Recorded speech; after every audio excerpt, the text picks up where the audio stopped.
আচ্ছা, আমার ঘুরতে যাওয়ার অনেক কটা শর্ট ভিডিও তোমরা দেখেছো, তাই ভাবলাম এবার একটা লং ভিডিও করি যেখানে পুরো ডিটেলসটা তোমাদেরকে বলবো। তার আগে বলো তো, তোমরা কি এই জায়গাটা চিনতে পারছো? তাহলে আমাকে কমেন্টে জানাও। অনেক দিন পর নিজের জন্য একটু সময় বের করে আমি আর আমার বোন মিলে ঘুরতে চলে গেছিলাম। আর সেদিন ওয়েদারটা এত ভালো ছিল যে ঘুরতে না গিয়ে পারলাম না। রোদ ছিল না, মেঘলা ওয়েদার। এরকম ওয়েদারে ঘোরার মজাটা যেন ডাবল হয়ে যায়। এই জায়গাটা বর্ধমান থেকে কাছে পিঠে ঘোরার জন্য বেস্ট জায়গা বলতে পারো।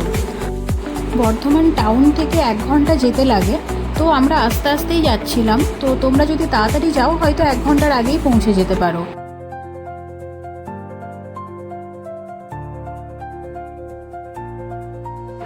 এটা একটা ফরেস্ট বললেই চলে। এখানে রিসর্ট আছে যেখানে ঘোরার এবং থাকার দুটোরই ভীষণ সুন্দর জায়গা আছে।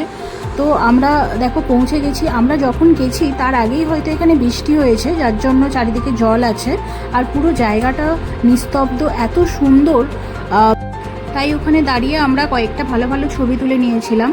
আর ভিতরে ঢোকার পরে আমাদের ভীষণ জোরে খিদে পেয়ে গেছিলো, তাই আমরা কোথাও না ঘুরে ডাইরেক্ট একবারে রেস্টুরেন্টে ঢুকে গেছিলাম।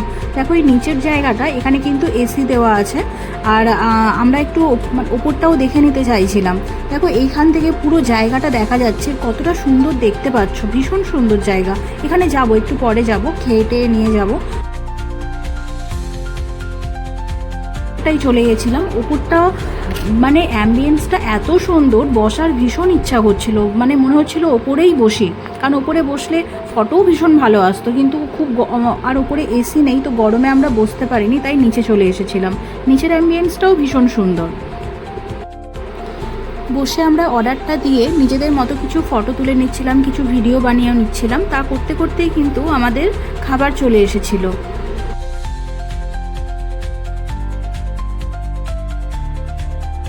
খাবারগুলো দেখতে যেমন সুন্দর, খেতেও সেরকম ভীষণ টেস্টি। আর এখানের স্টাফদের বিহেভিয়ারও ভীষণ ভালো ছিল। নানের মধ্যে আমরা একটা ইউনিক আইটেম দেখেছিলাম, চিজ গার্লিক বাটার নান, যেটা আমরা অর্ডার করেছিলাম। এই নানটা কিন্তু খেতে দারুণ।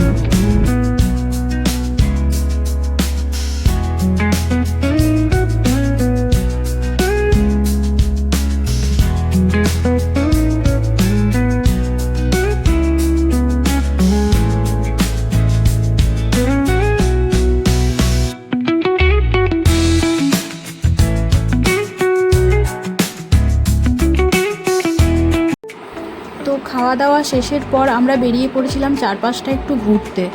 চারপাশটা এখানে ঘোরার জন্য অনেক কটা জায়গাই আছে। এখানে এই যে সুইমিং পুলটা সামনে দেখতে পাচ্ছ, এর পিছনে কিন্তু থাকার জন্য রুমের ব্যবস্থা আছে।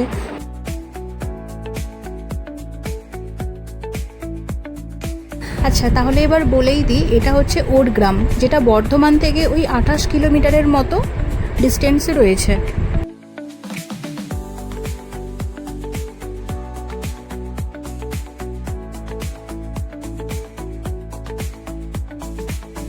ওখান থেকে তো বেরোতেই মন চাইছিল না, আসতেই মন চাইছিল না, কিন্তু যেহেতু মেঘলা মেঘলা ওয়েদার ছিল, তাই জন্য আমরা আর টাইম ওয়েস্ট না করে বেরিয়ে পড়েছিলাম ঘরের জন্য। কারণ যদি রাস্তায় বৃষ্টি নেমে যায়, তো সেই ক্ষেত্রে কিন্তু বৃষ্টি হয়নি, আমরা ভালোই চলে এসেছিলাম বাড়ি।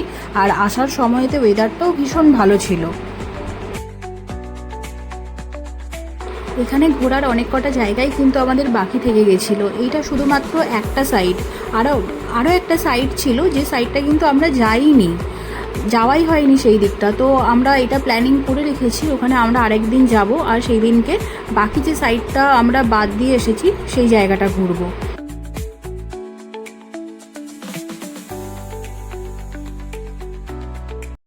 আমরা চলে এসেছি আমাদের বাড়ির কাছাকাছি, আর আমি লাস্টে আমাদের কিছু ফটো অ্যাড করে দিলাম।